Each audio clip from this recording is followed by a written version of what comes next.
Haleluya. Puji Tuhan. Hari ini saya akan menyampaikan tema, yaitu saya kasih tema seteru Allah.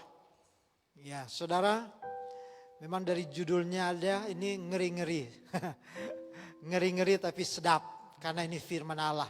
Katakan amin. Saya suka mengambil tema apa yang ada di Alkitab supaya kita bisa lebih mudah menangkapnya, dan tentu tujuan daripada judul atau tema yang akan saya sampaikan. Saya berdoa supaya Tuhan tolong kita semua, jemaat yang ada, supaya benar-benar kita semakin hari semakin kuat karena Kristus yang menolong kita, meneguhkan setiap pribadi kita. Mari kita buka Alkitab kita di dalam Roma pasal yang ke-8. Roma pasal 8, judul perikopnya bicara tentang hidup oleh roh, atau hidup dalam roh, atau hidup oleh keinginan roh kudus. Nah, saya akan ambil sesuai dengan tema kita, yaitu ayat yang ke-7. Ayat yang ke-7, yang sudah dapat menemukan ayatnya katakan amin. Oke. Mari kita baca sama-sama ayat ini. 1, 2, 3. Sebab keinginan daging adalah perseteruan terhadap Allah, karena ia tidak takluk kepada hukum Allah. Hal ini memang tidak mungkin baginya. Yang percaya katakan amin. Saudara,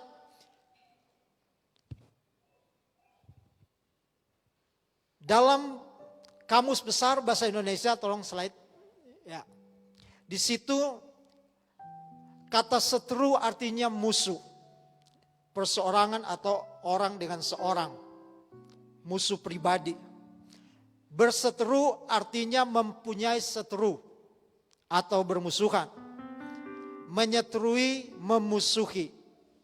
Perseteruan perihal bermusuhan atau permusuhan. Memperseterukan artinya membuat menjadi berseteru atau menjadi musuh. Ya, itu untuk kita bisa mengerti dan bisa memahami kata seteru dan perseteruan. Saudara, di dalam ayat Roma pasal 8 ayat 7, ya, di sana sekali lagi dikatakan sebab keinginan daging adalah perseteruan terhadap Allah, karena ia takluk kepada hukum Allah, hal ini memang tidak mungkin baginya. Saudara, dari kata seteru atau perseteruan memiliki pengertian sebuah permusuhan, perseteruan. Seteru itu artinya musuh. Perseteruan artinya permusuhan terhadap Allah. Apa yang membuat kita bermusuhan dengan Allah? Apa yang menjadi kita musuh Allah? Ayat ini apa kira-kira? Ayo. Keinginan daging. Sekali lagi yang menjadi kita musuh Allah, Alkitab katakan keinginan daging. Sekali lagi saya mau katakan bagi kita semua, yang menjadi musuh Allah yaitu keinginan daging. Nah, kata perseteruan juga memiliki, selain musuh, dia punya pengertian dendam pribadi, kebencian, ketidaksukaan, atau menjadi oposisi terhadap Allah. Itu yang dimaksud dengan perseteruan. Itu yang dimaksud dengan musuh Allah. Saudara, dan musuh Allah, Alkitab sekali lagi katakan, karena keinginan daging. Alkitab katakan bahwa keinginan daging itu membawa kepada maut, membawa kepada kebinasaan, kematian selama-lamanya. Keinginan daging adalah perseteruan atau musuh dengan Allah. Karena apa yang ditabur, kata Alkitab, pasti akan dituai. Apa yang kita tabur pasti kita akan tuai. Barang siapa menabur dalam daging, maka ia akan menuai kebinasaan dari daging. Tetapi barang siapa menabur dalam roh, ia akan menuai hidup yang kekal oleh roh itu. Keinginan daging, saudara, penuh dengan kejahatan. Sehingga itu yang membuat musuh Allah. Pikiran daging menghasilkan keinginan daging. Pikiran daging membiarkan kedagingan menguasai saya dan saudara. Dan pikiran daging akan menuai kedagingan. Sifat alami daripada manusia. Saat manusia jatuh dalam dosa, maka sifat alami manusia adalah menabur kedagingan dan akan menuai kedagingan. Artinya saudara, sifat kita kalau tanpa Kristus, maka kita cenderung melakukan kedagingan. Tanpa Kristus, maka saya dan saudara, sifat kita, alami kita akan lebih kepada keinginan daging. Dan kedagingan itu adalah sifat itu adalah musuh Allah. Yang percaya katakan amin. Haleluya. Tidak ada manusia yang menabur dalam kedagingan akan menuai manusia rohani. Tidak ada. Hukum Allah, pohon, kalau itu pohon mangga, dia akan menuai buah mangga. Kalau dia pohon sirsak, maka dia akan menuai pohon sirsak. Apabila saya dan saudara menabur benih buah mangga, maka kita akan menuai buah mangga. Artinya Alkitab mau menceritakan hukum Allah adalah apa yang kita tabur, itu yang akan kita tuai. Orang yang menabur dalam kedagingan, dia akan menuai dalam kedagingan. Tapi orang yang menabur dalam roh, dia akan menuai hidup kekal oleh roh itu. Saudara, Roma pasal 8. Coba kita lihat ayat-ayat sebelumnya. Saya hanya tolong slide. Ya, saya rangkum. Oke. Roma pasal 8 dimulai dari kata demikianlah. Artinya, ini dah hubungan dengan pasal sebelumnya. Nanti Bapak Ibu Saudara untuk lebih jelas, saya berharap sampai di rumah, saudara baca pasal 5 sampai pasal 7. Jadi Roma pasal 8 dikatakan demikianlah. Ini dah hubungan dari pasal yang kelima sampai pasal yang ketujuh. Demikianlah sekarang tidak ada penghukuman bagi mereka yang ada di dalam Kristus Yesus. Yang percaya katakan amin. Setiap saya dan saudara, kalau ada di dalam Kristus, maka tidak ada penghukuman. Luar biasa. Ayat yang kedua sampai ayat yang keempat. Dan ayat yang kedua itu menerangkan alasan bagian ayat yang pertama. Saudara, ini merupakan dasar mengapa tidak ada penghukuman di dalam ayat 2 sampai ayat keempat. Bahwa di sana dikatakan kenapa tidak ada penghukuman. Yang pertama, karena Roh Kudus memberikan kita kehidupan. Yang kedua dalam ayat itu mengatakan karena Allah Bapa telah mengutus anaknya sendiri dalam daging. Yaitu Yesus Kristus yang menggantikan kita yang harus dipaku di kayu salib. Sehingga kita diselamatkan. Tidak ada penghukuman. Tapi catatannya kita harus ada di dalam Kristus. Kapan kita ada dalam Kristus?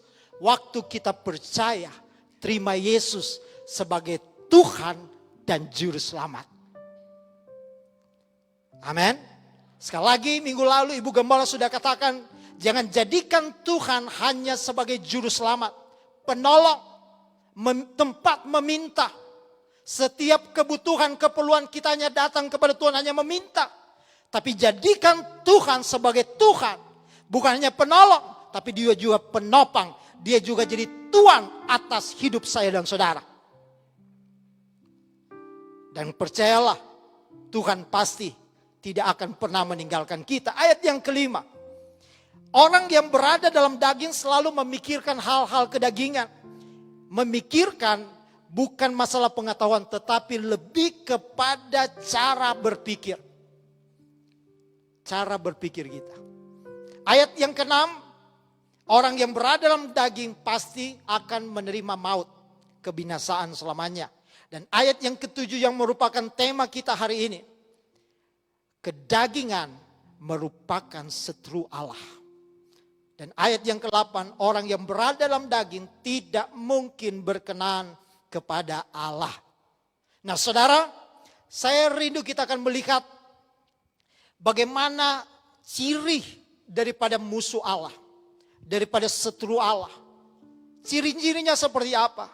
Oleh karena itu sebagai anak Tuhan, kita bersyukur kalau saya dan saudara ditegur lewat firman Allah. Maka katakan terima kasih Tuhan. Amin. Karena Tuhan mau bentuk saya dan saudara. Tuhan mau izinkan supaya kita bukan hanya pendengar firman yang enak-enak. Tapi izinkan saudara ada di tempat ini, di gereja ini. Untuk dibentuk, diproses supaya engkau menjadi serupa dengan Kristus. Amin. Haleluya. Tadi pagi saya sudah katakan, firman Tuhan itu enak sebenarnya, lembut. Cuma yang buat firman Tuhan keras kalau hati kita yang keras. Tapi kalau hari ini, sore ini, kita buka hati buat Tuhan. Katakan Tuhan, tegurlah hidupku, bentuklah hidupku. Nasihatilah aku, ingatkan aku setiap firman Allah. Kalau hidupku mulai melenceng, kalau hidup saya mulai lebih kepada keinginan daging, supaya saya tidak menjadi musuh Allah. Katakan amin. Haleluya. Oke, slide berikut. Nah saudara, dalam Filipi pasal 3 ayat 17 sampai ayat 21, mari kita lihat dulu dari ayat-ayat ini. Mulai ayat yang ke-17. Ayat yang ke-17, saudara-saudara, ikutilah teladanku dan perhatikanlah mereka yang hidup sama seperti kami yang menjadi teladanmu. Ini Rasul Paulus berbicara ikuti teladanku. Artinya begini saudara, kalau pasal yang pertama dalam Filipi, ya Rasul Paulus sudah menjelaskan bagaimana Kristus sebagai teladan. Bagaimana ketaatan Tuhan Yesus sampai dia mati di kayu salib. Begitu luar biasa. Artinya Rasul Paulus mau berkata bahwa sebenarnya anak Tuhan itu harus menjadi teladan. Rasul Paulus tidak sementara menyombongkan diri, tidak.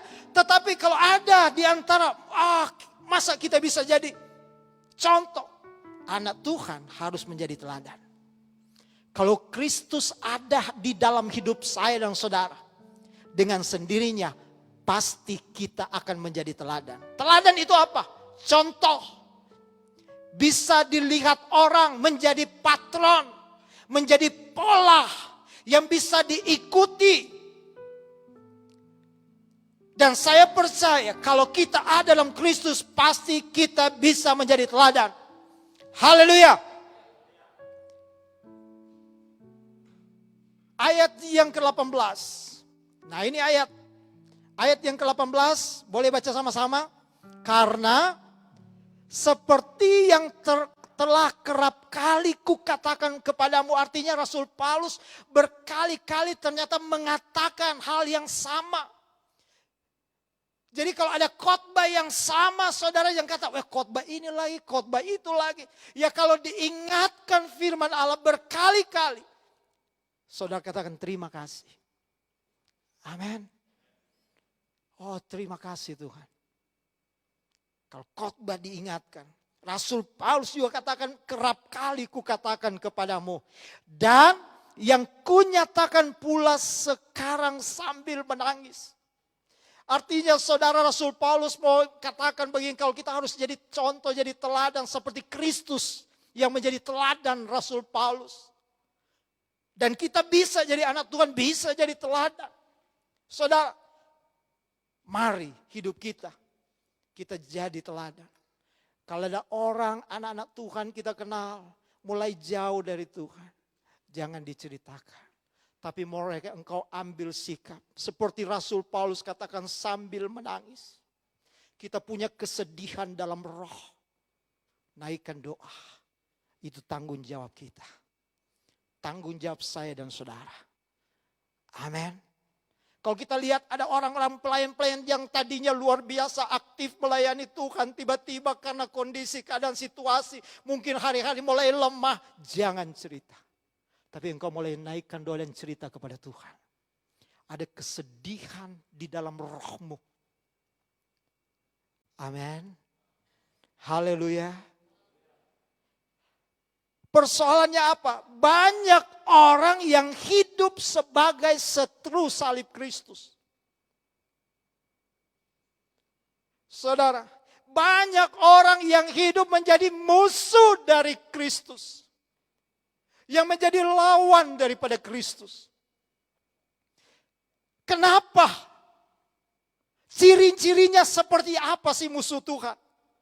Musuh Allah itu ciri-cirinya seperti apa? Nah, coba kita lihat ayat yang ke-20. Ayat yang ke-19. Oke. Ayat yang ke-19.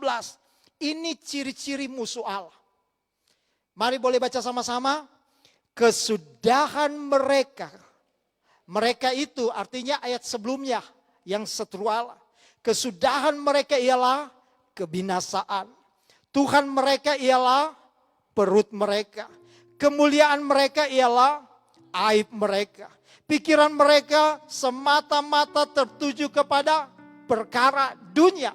Dari ayat ini maka ada 3 ciri. Saya berdoa. Kalaupun engkau ditegur firman Tuhan hari ini, sore ini.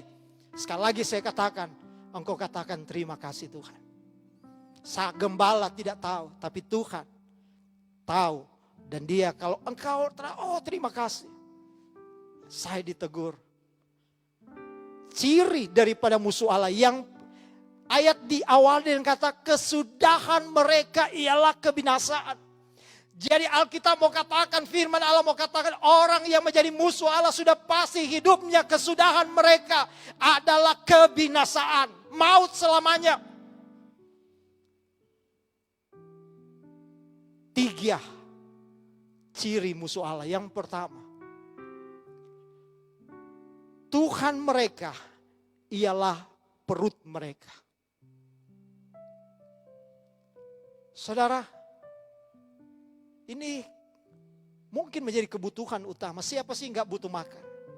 Tapi Rasul Paulus, firman Allah mau ceritakan. Alkitab tidak pernah melarang kita untuk bekerja selama kita hidup. Alkitab katakan supaya kita jangan jadi orang yang malas.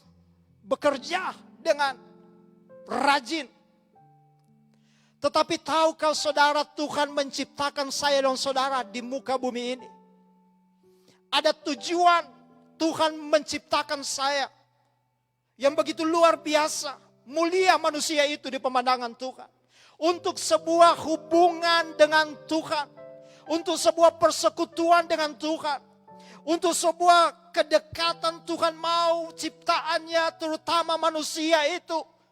Untuk punya hubungan secara pribadi dengan penciptanya.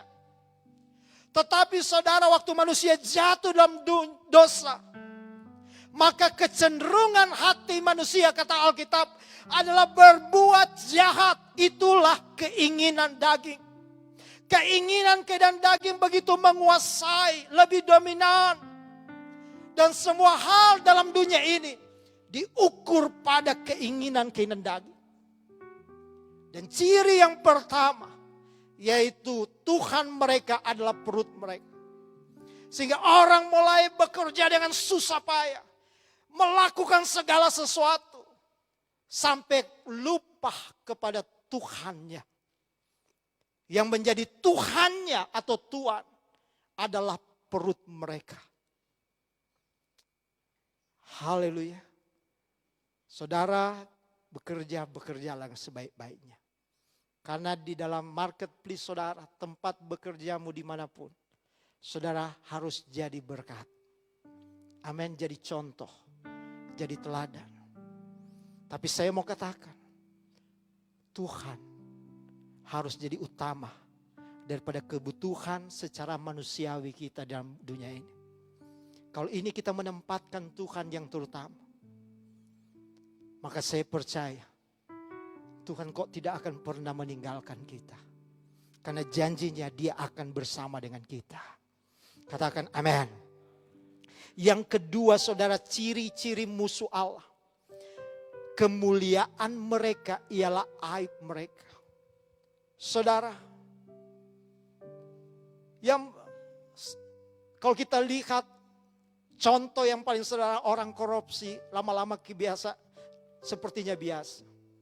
Saya berdoa di tempat ini, jemaat, tidak ada yang korupsi. Kalau engkau bekerja dimanapun engkau berada. Tidak ada korupsi uang, tidak ada korupsi waktu. Tapi Alkitab katakan orang yang hidup menjadi musuh Allah. Orang korupsi aja rasanya sebuah kemuliaan. Aib mereka itu sebuah kemuliaan. Orang gonta-ganti pasangan. Hidup dalam perselingkuhan, seks bebas. Rasanya hidup mereka di dalam kemuliaan. Dipertontonkan. Dan inilah ciri dari musuh Allah. Kemuliaan mereka adalah aib mereka. Yang ketiga saudara, apalagi yang ciri dari musuh Allah? Pikiran mereka semata-mata tertuju kepada perkara duniawi. Mulai bangun pagi sampai tidur itu yang dipikir, hal-hal yang duniawi. Perkara-perkara yang duniawi. Tanpa memikirkan hubungan dengan Tuhan. Banyak orang karena duniawi bisa meninggalkan iman kepada Kristus. Banyak orang karena harta uang bisa meninggalkan Tuhan. Ada banyak orang karena jabatan bisa meninggalkan Kristus. Menjadi setru salib Kristus. Karena apa? Karena dunia. Alkitab katakan dunia ini memang penuh dengan kejahatan. Ada kesenangan di situ. Kita tidak bisa pungkiri. Untuk menyenangkan daging dunia, oke. Tetapi roh kita akan terjadi kekosongan. Tanpa manusia itu ada 3. Kalau kita hanya dipuaskan jiwa kita tanpa roh, maka akan ada sesuatu dalam kekosongan dalam hidup saya dan saudara. Amin. Kita gak akan pernah menikmati hidup bagaimana sukacita yang benar. Kita hidup itu kita gak bisa menikmati damai sejahtera yang benar. Karena apa? Ada sesuatu yang kosong. Karena yang dikasih makan hanya jiwa kedagingan kita semata. Tapi kalau roh kita dibangun bersama dengan Tuhan, maka kita akan mengalami hal-hal yang luar biasa. Haleluya.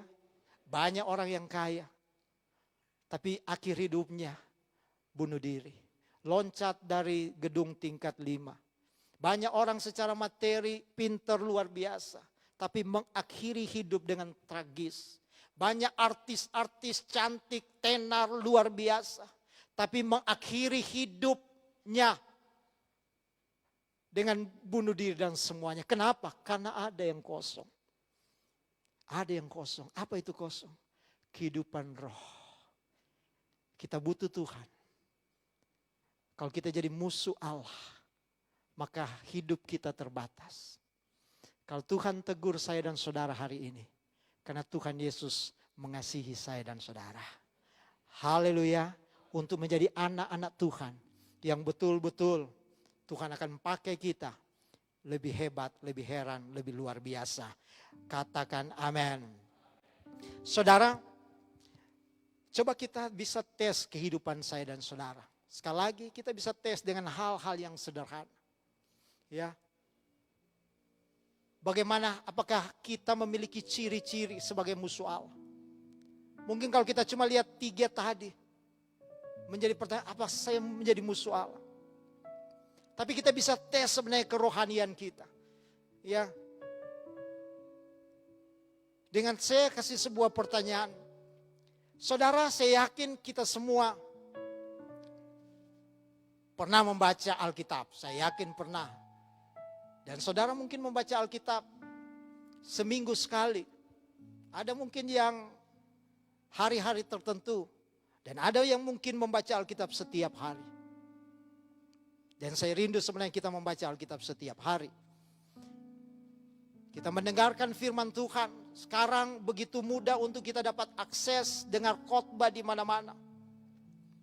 Lewat dunia media sosial, wah begitu mudah. Webinar dan semua ya gratis. Lewat Zoom dan banyak hal. Free lagi saudara untuk bisa melihat khotbah-khotbah yang baik. Tapi ada juga saudara yang harus berhati-hati supaya kita tidak salah. Sehingga ada ajaran-ajaran yang tidak tepat. Saudara harus berhati-hati. Dunia ini terbuka. Sebenarnya inilah kesempatan firman Allah disampaikan. Injil dikumandangkan. Inilah saatnya saudara. Ini juga kesempatan bagi kita. Untuk setiap saat kita bisa mudah mengakses dan mendengar firman Allah. Saudara, di dalam Alkitab ada tokoh-tokoh nabi, rasul-rasul yang luar biasa.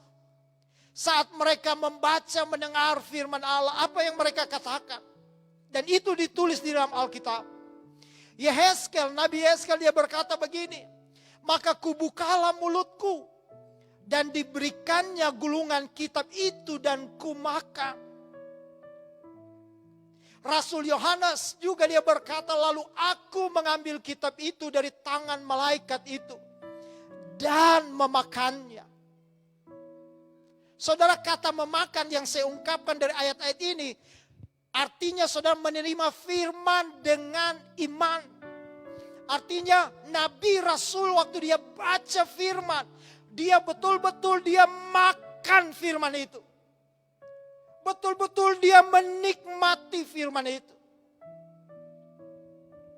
Nabi Yeremia dia berkata, apabila aku bertemu dengan perkataan-perkataanmu, maka aku menikmatinya. Firman-Mu itu menjadi kegirangan bagiku dan menjadi kesukaan hatiku. Wah, luar biasa. Para nabi, rasul, waktu mereka makan firman Allah, waktu mereka baca firman Allah, waktu mereka dengar firman Allah, mereka katakan begitu manis bagi mereka. Mereka menikmati setiap firman Allah. Seperti bangsa Israel setiap pagi mereka menerima makan manna. Dan waktu mereka menikmati makanan manna dari sorga, mereka menikmati makanan itu. Saudara, apa maksudnya dari ayat-ayat yang saya baca ini? Maksudnya saya mau katakan bahwa rasul, nabi-nabi itu saudara, waktu mereka membaca firman Allah, waktu mereka menerima firman Allah pada zamannya, mereka mengalami yang namanya dipuaskan dengan firman Allah.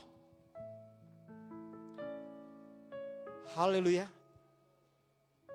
Ketika mereka makan firman Allah, mereka menemukan sesuatu dalam firman itu. Ada makanan bagi jiwa mereka. Mereka menemukan waktu mereka membaca, menerima firman Allah. Mereka menikmati kehadiran Allah di dalam hidup mereka. Allah bersama-sama dengan mereka. Tuhan memberikan makan lewat firman-Nya. Pada waktu mereka membaca firman Allah, mereka merenungkan firman Allah itu. Mereka terima sebagai firman iman yang memberikan kekuatan di dalam setiap kehidupan mereka. Haleluya. Haleluya. Itu contoh nabi rasul-rasul yang luar biasa. Saudara, tapi saya mau katakan kepada saudara sore hari ini. Bagi saya dan saudara, apakah selama ini saudara membaca firman Allah dan mendengar setiap firman Allah? Apakah engkau menikmati seperti makanan yang memuaskan hidup saya dan saudara? Pertanyaan ini buat saya dan saudara. Sekali lagi saya mau katakan. Apakah setiap engkau membaca firman Allah, engkau mendengar firman Allah, itu bagaikan makanan yang memberikan kekuatan, kesegaran, dan memuaskan hidupmu? Haleluya. Kalau tidak pernah memuaskan, kalau engkau enggak menikmati, maka saudara, seperti Rasul Paulus katakan, setiap kali mereka membaca kitab Musa, ada selubung yang menutupi hati mereka. 2 Korintus 3 ayat 15. Kalau kita enggak menikmati setiap firman Allah yang kita baca, kita dengar, ada selubung yang menutupinya. Selubung itu ditempatkan oleh iblis untuk menutupi hati kita. Supaya apa? Kita mempertahankan kedagingan kita. Sekali lagi dengar baik-baik. Kalau selama ini engkau baca firman Allah, engkau dengar firman Allah, tapi engkau enggak menikmati sebagai kesukaan, enggak pernah memuaskan hidupmu, berarti ada selubung yang menutupi. Dan itu ditampatkan oleh iblis supaya menutupi hati saya dan saudara, sehingga kita mempertahankan kedagingan kita. Saudara, sadar kedagingan itu, hidup dalam kedagingan, menjadi setru Allah, menjadi musuh Allah. Saudara, apakah selama ini engkau menikmati? Saya kadang-kadang membaca Alkitab itu bisa menangis. Menangis. Saudara, begitu mengharukan. Kadang-kadang saya harus baca berulang-ulang, saya mau cari tahu, dan saya seperti masuk dalam sebuah, bukan hanya sebuah pengalaman di situ. Saya menikmati bagaimana, wah, luar biasa. Walaupun ayat itu saya sudah baca berkali-kali. Saya tidak sedang bahasa hebat, tidak saudara. Tetapi firman Allah itu sesuatu yang sangat-sangat menikmati. Mungkin kalau saudara baca kitab 1 Tawari, 2 Tawari itu paling gak enak. Dimulai dari nama-nama dari awal, pasal 1 nama. Tetapi kalau saudara sadar setiap nama itu punya pengertian, punya arti. Dan kalau saudara bisa artikan nama-nama itu menjadi kalimat-kalimat yang luar biasa yang ada dalam situ. Artinya saudara itu sebuah wah luar biasa. Bagaikan permata. Kita firman itu bagaikan permata yang luar biasa. Haleluya. Kalau saudara menikmati drakor, drama Korea, kenapa? Karena engkau menikmati terharu itu. Tapi saya mau katakan, firman Allah lebih dari segala-galanya. Amin. Tapi kalau engkau baca firman Allah, dengar firman Allah, enggak menikmati. Pertanyaannya sederhana, kenapa? Karena ada kedagingan yang menguasai. Ada kedagingan. Hati kita ditutup. Hati kita ditutup, saudara. Dan kalau engkau sadar, inilah kesempatan untuk engkau katakan, Tuhan, aku mau buka hati buat engkau. Aku mau dibentuk oleh engkau. Amin. Saya juga punya pengalaman baca Alkitab itu sebuah merasa kering. Gak mengalami sesuatu di situ. Ya, gak dapat apa-apa, membosankan. Ternyata saya ngerti. Kenapa? Karena ada kedagingan. Ada hal yang menutupi. Dan iblis taruh itu supaya apa? Kita gak mendapat makanan rohani. Kalau iblis tahu kita tidak dapat makanan berkat rohani, maka kita orang mudah diombang-ambing oleh situasi. Dan iblis tahu kita orang-orang yang lemah, akan mudah diperdaya, akan mudah digoncang. Tetapi kalau firman ada, kita akan menjadi orang-orang yang luar biasa. Yang percaya katakan amin.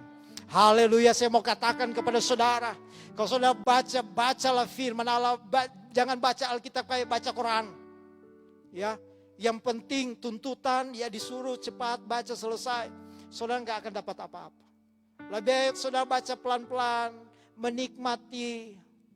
Ya, saudara dapat rema di situ. Itu lebih luar biasa daripada hanya baca sekedar. Yang penting 3 pasal selesai. Ya, nggak ngalami apa-apa. 1 hari 3 pasal, 1 hari 10 pasal. Lebih engkau menikmati, tangkap apa maunya Tuhan, apa yang Tuhan mau dalam hidupmu. Saudara, sama dengan doa. Di saat engkau datang menyanyi, menyembah Tuhan, memuliakan Tuhan, terus engkau nggak ngalami apa-apa. Jawabannya sama. Ada kedagingan yang sedang menguasai saya dan saudara. Saudara, saat engkau menyembah, engkau nggak ngalami apa, kering. Saya saudara, orang yang dalam kekeringan itu nggak enak. Saudara, nggak enak. Waktu saya ada di Malang dulu, saya pernah mengalami kekeringan rohani yang luar biasa. Kekeringan. Dan itu untuk saya kembali lagi begitu sulit. Tapi waktu saya coba datang kepada Tuhan, saya coba datang, saya mulai membuka hati, introspeksi. Tuhan mulai melawat saya. Sekali lagi, kering rohani itu enggak enak. Tapi kalau engkau ditegur hari ini, katakan amin. Haleluya. Haleluya. Karena saya tahu iblis mau supaya kita menjadi musuh Allah. Tapi Tuhan datang, firman Allah datang karena Dia mengasihi saya dan saudara. Amin. Ketika saudara datang gereja pada hari ini, pada hari Minggu, tanggal 2 Agustus 2020, saya mau bertanya kepada saudara, apakah saudara gembira waktu engkau mendengar firman Allah? Atau engkau tersiksa hari ini, gelisah hari ini, apalagi firman Allah kok, weh, saya seperti ditembak-tembak. Suatu saat ada jemaat, ya, belum lama dia ibadah di sini berapa tahun lalu. Dia datang, wah, habis itu berapa minggu dia hadir, dia menyatakan jemaat dan kami datang ke rumahnya, dia dipanggil datang, saudara. Dia katakan, wah Pak Pendeta, Pak Gem, waduh, saya datang ibadah pertama kali kayak ditembak saya. Wah,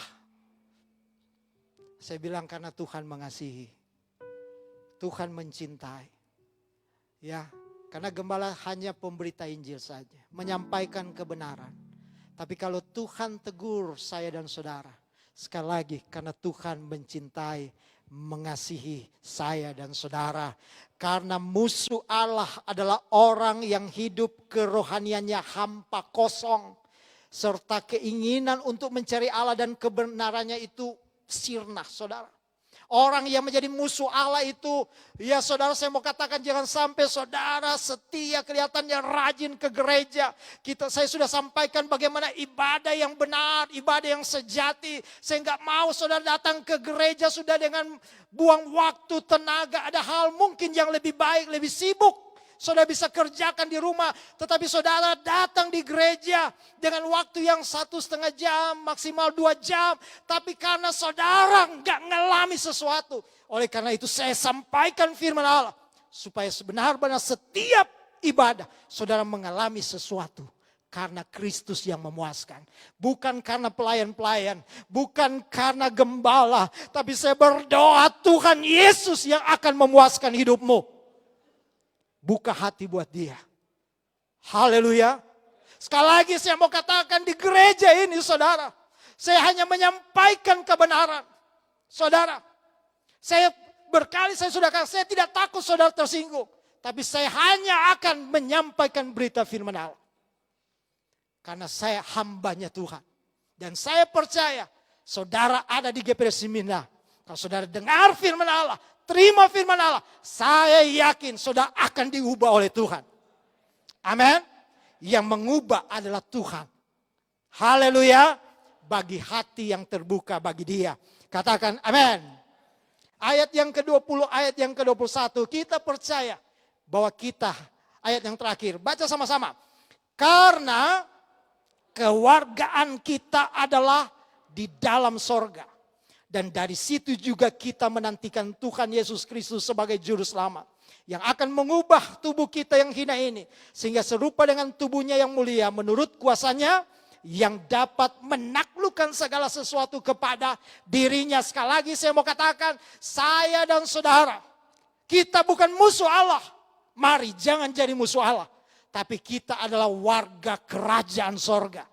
Warga kerajaan sorga artinya ada aturan. Jadi bangsa negara, jadi warga negara Indonesia aja punya aturan, ada hukum.